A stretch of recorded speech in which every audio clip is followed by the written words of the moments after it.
No one starts a war, or rather, no one in his senses ought to do so, without first being clear in his mind what he intends to achieve by that war and how he intends to conduct it. Words of Karl von Clausewitz, a Prussian general and war theorist, shall begin this video. In this series, I presented how I imagine relations between the Tau Empire and several Star Wars factions, all the major ones really. The CIS, the Republic, the Hutts, the Council of Neutral Systems, even the Jedi. And I intentionally stayed in the prequel era for the simple reason that, while I am a fan of the Tau Empire, I am not delusional. I am not going to go on some insane power trip rant, insisting that the Tau Empire could get transported into the original trilogy era and somehow defeat the Galactic Empire. That would be moronic and frankly insulting to the intelligence of my viewers. But that's also why this video is entitled "Could Tau Empire defeat the Galactic Empire?" But could the Tau Empire survive the Galactic Empire? Because with this question in mind, well, the content of the discussion changes drastically. We know that the Galactic Empire won't endure. It's a regime that will stay in power for 2.5 decades at best, with remnants enduring for a fair bit longer. And that's no time at all in the eyes of the Tau, who love to play the long game. I used this quote before, and I will use it again. They move like light across the stars, drifting in the void for centuries, millennia, eons. Still, the light comes. When it falls on your haunted Imperium, thank your dead Emperor, they will be more merciful than you were to them. Their patience will outlast your hatred. Words of a Crute named God from the magnificent book The Elemental Council by Noah van Nguyen. Words which will be an important part of our discussion today. For, like I said, the question isn't, can the Tau defeat the Empire? No. The question is, can they outlast it? But before we begin, remember to like, comment, subscribe, ring the bell, the whole shtick. You know what to do. If you can, support me through Patreon to get access to a Discord server, early access to videos, and a lot of additional content. You can also send donations through Ko-fi. I'm currently gathering funds to commission art for my Star Wars X Warhammer 40k narrated story. It was supposed to be one-shot 2k subscriber special, but the fans bullied me into turning it into a proper series. I already have a piece made by Macawi for the second episode, and another one is being made as I record this video. So, if you wish for this series to have official art, or maybe you yourself want to create something and send it my way, it would also be very appreciated. Also, a little note, I was terribly sick the whole week, so I apologize if my voice doesn't sound as good as usual. Now, without further delays, let's begin.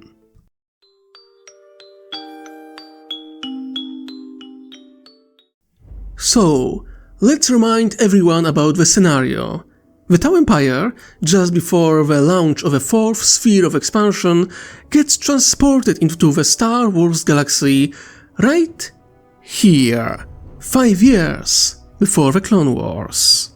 For this video, we shall discuss 3 possible scenarios of what actions Tau took during the Clone Wars, which would define their relations with the Galactic Empire. 1. They joined the CIS. 2. They joined the Republic. 3. They remained neutral and uninvolved in the conflict entirely. Let's get the first one out of the way, the most unlikely one of them all. Unlikely because Tau territories are very close to Camino and Rofana in this scenario, two worlds that are critical to the Republic's war effort. So I personally think that Sidious would do everything in his power to ensure that Tau wouldn't join the CIS. But in this scenario, whatever Palpy tried didn't work, and let's be generous and assume that both Camino and Rofana endured all military actions taken by the Tau against them. If the Tau join the CIS and the Empire does form, their chances of survival are very small, but not insignificant. After the shutdown order is sent, both in canon and legends, the majority of CIS holdings get overwhelmed and overrun in relatively short order, as the main power of Confederacy laid in their battle droids. This time, however, one significant stronghold of the CIS remain: the Tau Empire. They didn't and wouldn't rely on the droids to keep their borders safe. In fact, the Earthcast could potentially reactivate a not insignificant part of droid forces and boost the defenses of the Tau core territories, not to mention create their own factories. Many important worlds of the CIS are near their borders, including Geonosis. If those factories can be reactivated, the Tau would be able to produce a surprising amount of troops and forces to challenge the young Empire. Whatever CIS loyalists endure, they will gather around the Tau, evacuating their assets into their borders to reinforce the front line and hold it for as long as they can. And that would prove to be a massive problem for Palpatine, for the Tau wouldn't intentionally weaken their droids, like Sidious and Dooku did, for the sake of their schemes. Quite the opposite. With now complete control over remaining CIS assets, they would make them as efficient as possible. You can expect far more advanced droids on the battlefield, machines that would make even the clones of Camino tremble in fear. Same goes for their tactics, doctrine, and overall effectiveness on the battlefield. Not an ideal situation, it has to be said. Palpatine has his empire, the majority of the galaxy under his control, and the pesky Tau Empire to fight. An empire that is amazing at defensive wars. I know that most of you don't know it, but the vast majority of Tau wars didn't happen on their core territories, but on the worlds they recently annexed from the Imperium of Man.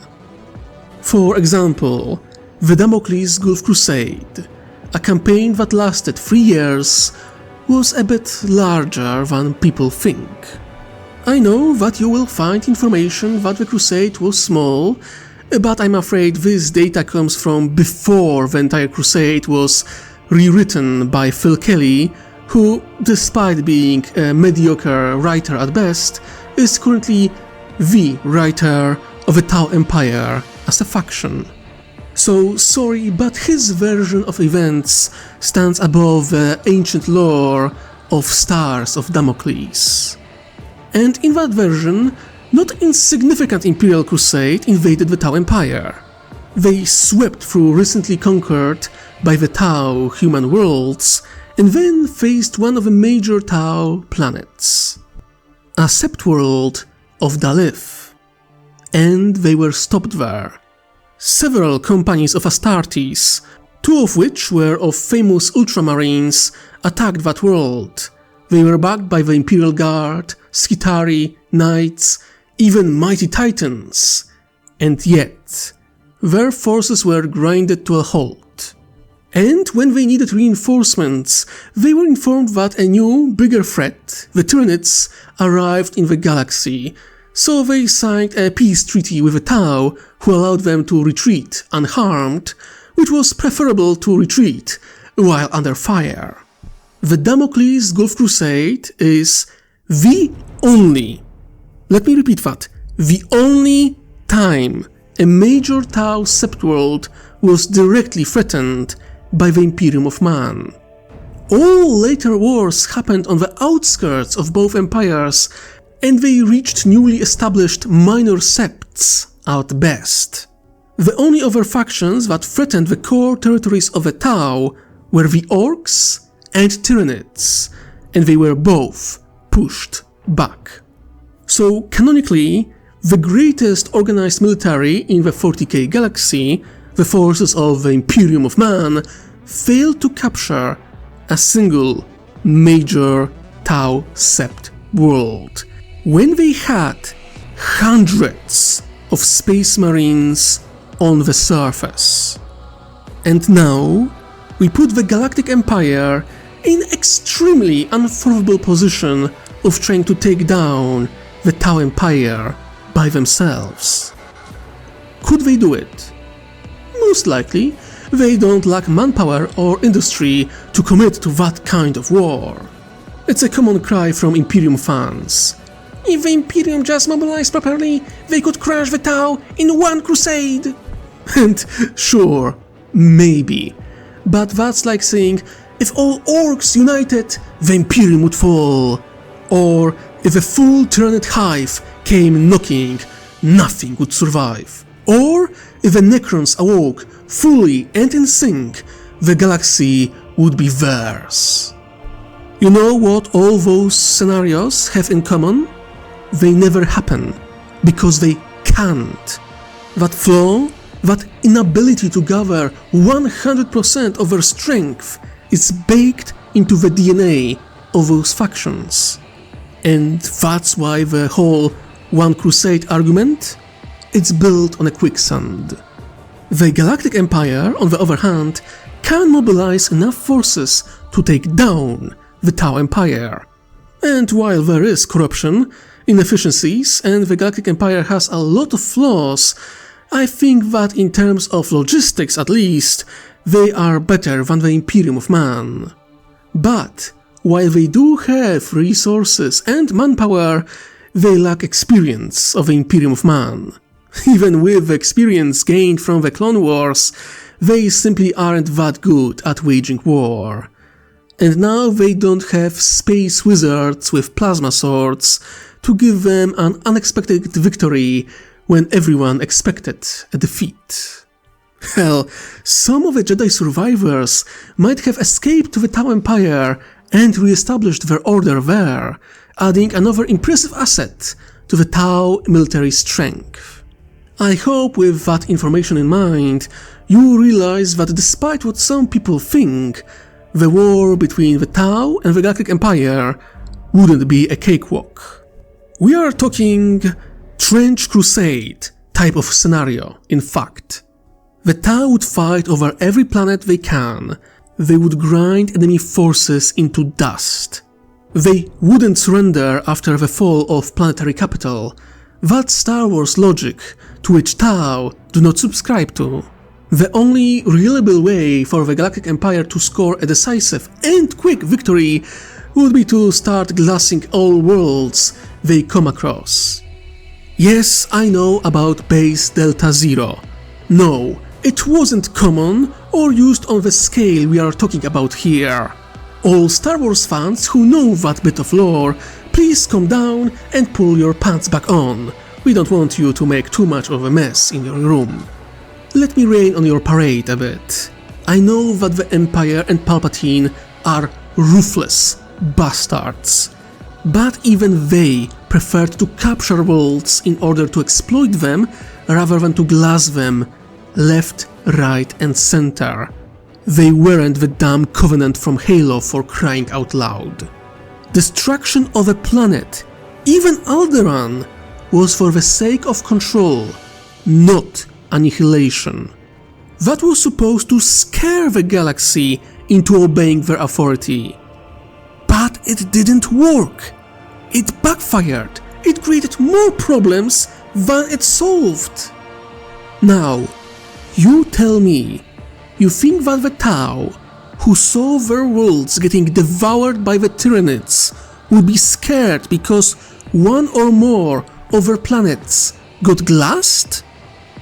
No, they would get pissed. And remember, this is the same Tau Empire that developed toxins and viruses so potent they could infect and kill entire Tyranid hive fleets. A faction notorious for adapting to every biological weapon thrown at them. And yet, Tau bioweapons worked. You think that if pushed into desperation, Tau wouldn't use a similar weapon against the Empire? Maybe even on Coruscant itself? 1 trillion souls, entire population of Coruscant, doomed, just for a mere chance to kill Palpatine, Vader, and core members of his regime. You think the Ethereals would lack the will to do so? That they wouldn't do it? Oh, I assure you, they would. 1 trillion lives is a small price to pay if the greater good will endure. And that anti-Tyranid bioweapon is only one of many super weapons Tau have on hand. And I think Palpatine would realize that Tau, if push come to shove, can match his ruthlessness, and that would give him a pause. Well, that and the incredible cost of victory. Like I said, he would win, eventually, but the losses his empire would suffer would be catastrophic. The amount of manpower, resources and talent lost on the front lines would be tragic. Not to mention the potential growing discontent from the wider population at the lack of major progress on the front for years at the time. It would be a victory, but not one he could enjoy. It's hard to tell how much his projects would be delayed because of the cost of a war, including the Death Star, and many other projects besides. Not to mention, the more of his forces are tied up fighting the Tau, the more opportunities and openings early rebellion has to exploit. Even the potential of experienced and toughened up Imperial military as effect of this war is a double-edged sword. After all, many who joined the rebellion served the Empire once. Do you really want to find out what the Rebel Alliance with veterans who fought the Tau could come up with? Hard to tell, really. The smartest thing Palpatine can do is to keep the war with the Tau on the small burn. Not to conquer or defeat them, but to keep them contained. To use them for the sake of training his forces or to throw forces and commanders he didn't like into the grinder. The Clone Rebellion, for example? Not a problem. The aging clone legions can be sent to their deaths on the front lines. Kamino could temporarily fall under Tau occupation or its cloning facilities lost in the brutal raid of Tau Navy. Palpatine is a great schemer after all. When he realizes the cost of victory, he would use the Tau to further his goals through other means.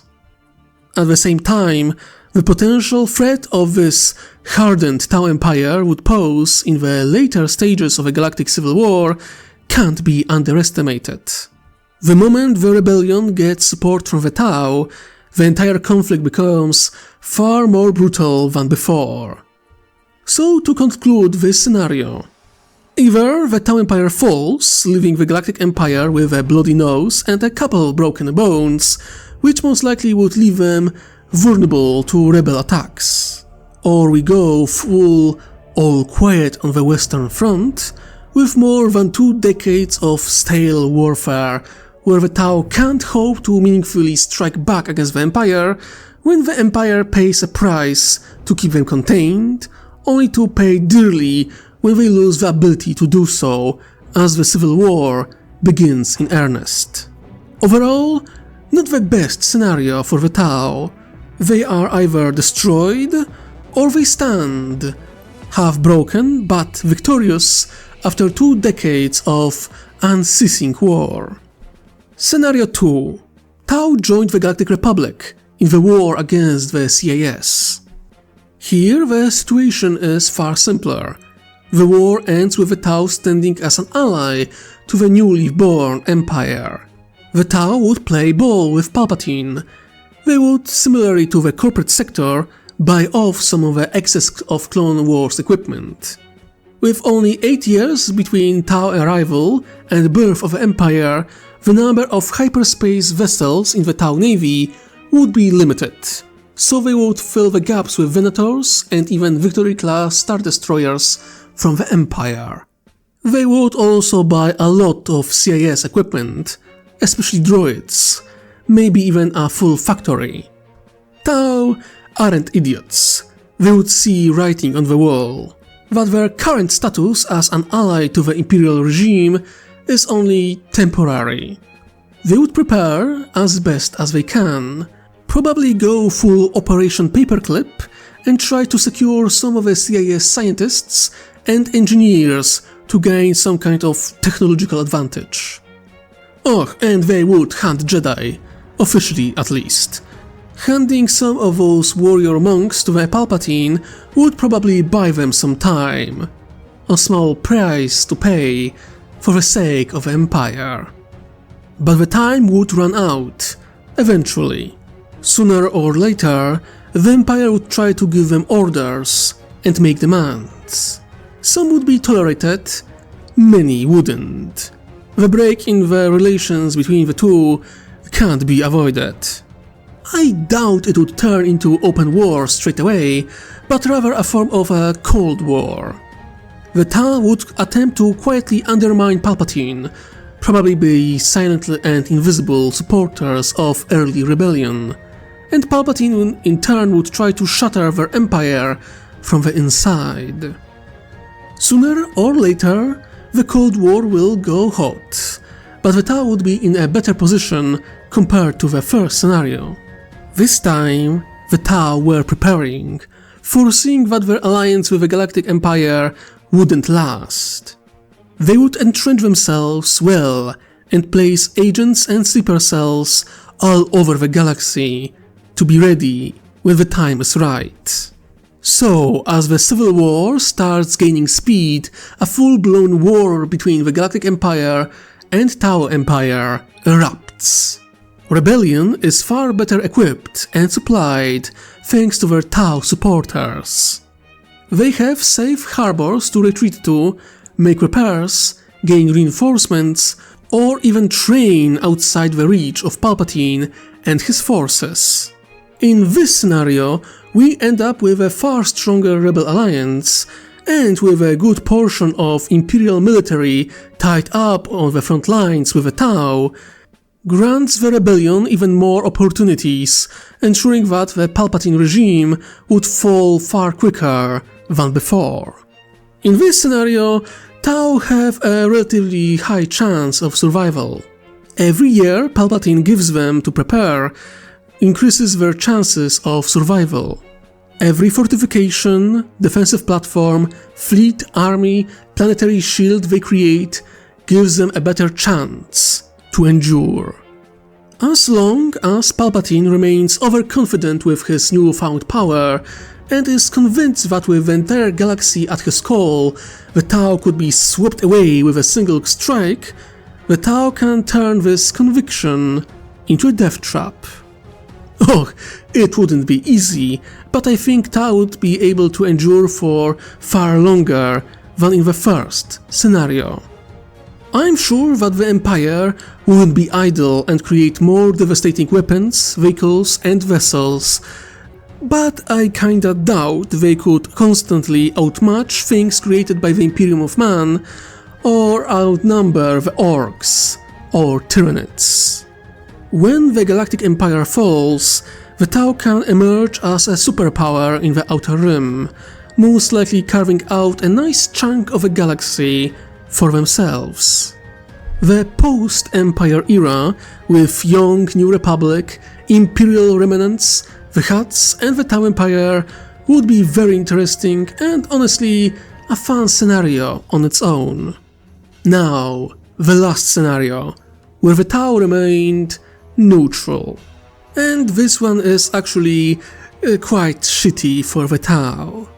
You see, in the previous two scenarios, they had close relations with one of two sides of a war, meaning that one way or another they would have an easier time getting some tech and equipment.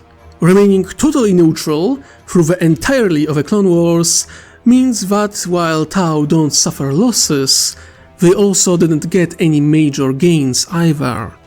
Palpatine might attack them straight away or try to trade with them for years to come.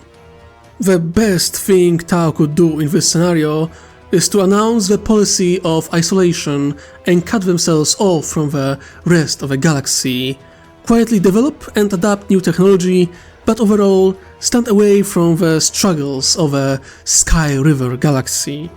If Tau showed they are non-factor and have no desire to play in the galactic politics, Palpatine could treat them like the Chiss, a potential asset and a known threat to his goals and power. Though the Chiss are in the unknown regions, making attacking them impractical for Palpatine, which is the case for the Tau. In short, this scenario is a total coin flip. They have an equal chance of getting smashed or being left alone entirely. It's also the most boring and most unlike Tau scenario. It's possible that it could happen, but the probability that the Tau wouldn't take part in the Clone Wars is rather minimal.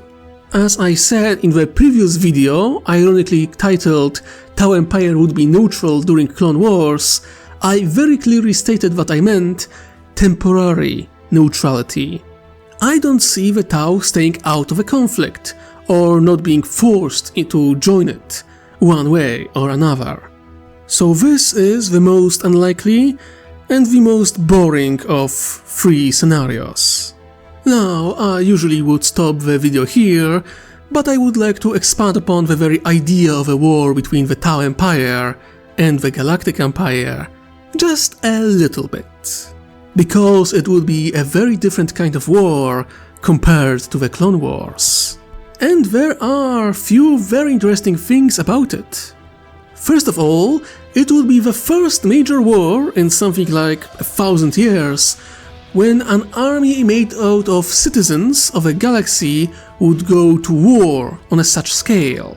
The amount of bloodshed that would happen here wouldn't be seen since the last war against the Sith. Honestly, the war between the Tau would be more reminiscent to wars against the Mandalorians than anything else. Second of all, it would be a war that would redefine warfare in more ways than the Clone Wars did. Overall, looking at the Clone Wars, the only semi-new thing about it was that both sides decided to use either droids or clones to fight for them, rather than to mobilize their population in a major way.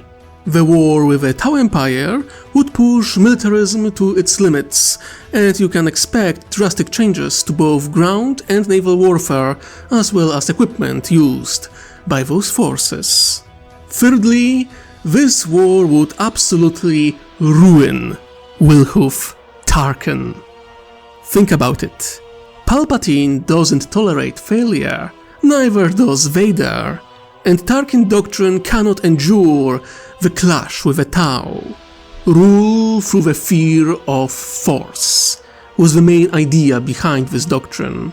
His doctrine created stiff, unadaptable military that was overly focused on showmanship and firepower rather than mobility, agility, and adaptability. The Tau wouldn't be intimidated, most of the time at least. I think Super Star Destroyers and Death Star are reasonable exceptions to that rule. But more or less, Tarkin's conviction that enough firepower, destruction and death can force his enemies into submission would be proven false. The Imperium of Man does the whole intimidation thing far better with their gigantic cathedral ships, and remember, the cathedral thing? It's just aesthetic. They are still incredibly deadly, and ironically more flexible than the navy of the Galactic Empire. Hell, most of the Empire's high command can't match the skill and talent of the top dogs of the Tau Empire. Who of their number can challenge Shadow Sun? She outsneaked Raven Guard, who specialize in stealth. She outmaneuvered White Scars, who specialize in mobility. And she killed a chapter master of the Raven Guard personally. Who in the Galactic Empire even comes close to achieving something similar? Other than Admiral Throne? Who can challenge her? Vader? He might be deadly, but reading his comics we know he became an overly blunt military commander.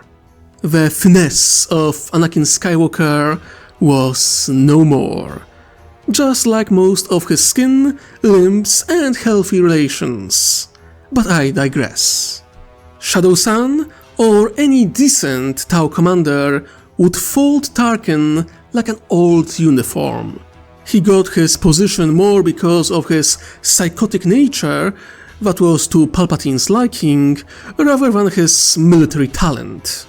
He would face commanders who have decades of experience over him, not to mention that they faced against enemies that would make even that old heartless bastard shiver in fear. His doctrine would be deconstructed in short order. Its strengths turned into weaknesses.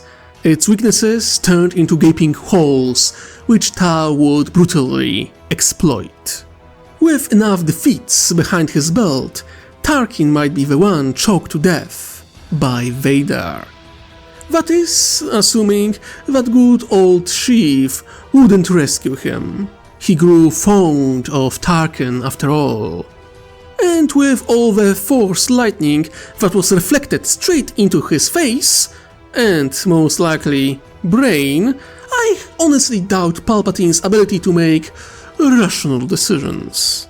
Hell, I'm sure Tarkin would be a loud supporter of a war against the Tau, eager to prove his genius over the blue-skin aliens. And Palpatine would listen to him. And both would pay for it. There are hundreds of images you can imagine from such war. From lines of prisoners of war in damaged uniforms of the Galactic regime being directed into prisoner camps by fire warriors. An image of Votan mercantile vessel melting a star destroyer with its mining laser. A crude tribe sitting among the pile of dead bodies, peeling the white armor of stormtroopers as if it was the shell of boiled egg, before feasting upon their flesh. Maybe even the face of terrified Imperial commander when a Tau commando in a stealth suit materialized before him, a fusion blaster charged and ready to fire. The war against the Tau could end in a victory, but it would be costly. The Galactic Empire would learn the very same lesson the factions of 40k are aware of. You can destroy the Tau Empire, but not without crippling yourself in the process. And on that note, I will be finishing this video. I'm still working on the next Star Wars x Warhammer 40k. The script is being written, don't you worry. I'm leaving home this weekend, so don't expect a video next Monday, as I won't have access to my recording equipment. Before you leave, remember to like, comment, subscribe and ring-ding that bell. If you want to support me, do so through Patreon or Ko-fi. I would appreciate it very much. But I think that's it for today. Thank you for joining me, and I hope you enjoyed. Now, My dear viewers and listeners, remember, wherever you are, whatever you do, try to enjoy yourself while you can. I wish you most heretical day. Ta-ta!